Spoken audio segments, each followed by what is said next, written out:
Pour analyser plus en profondeur cette crise, nous avons interrogé Ahmad Salamatian, l'ancien vice-ministre iranien des Affaires étrangères.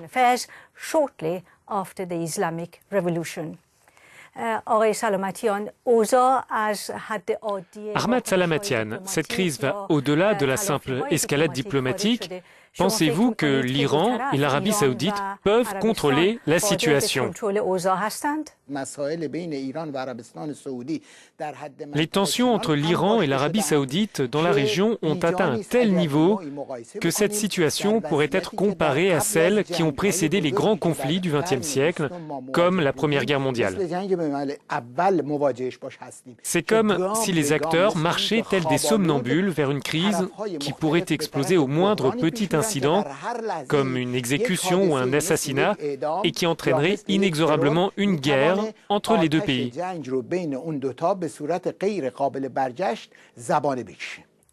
Qu'attendent justement ces deux pays? Cette crise est liée au leadership dans la région, alors que les États de cette région sont eux-mêmes profondément ébranlés par le printemps arabe.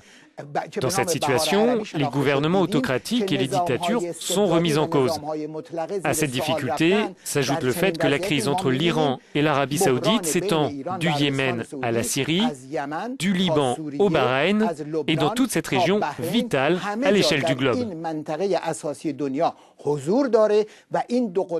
Or, ces deux puissances se voient, que cela soit intentionnel ou non, comme les représentants du leadership géostratégique, religieux et politique de la région. Dans cette situation très volatile, le moindre incident peut devenir incontrôlable. Quelles peuvent être les conséquences de ces tensions entre l'Iran et l'Arabie saoudite sur la crise syrienne?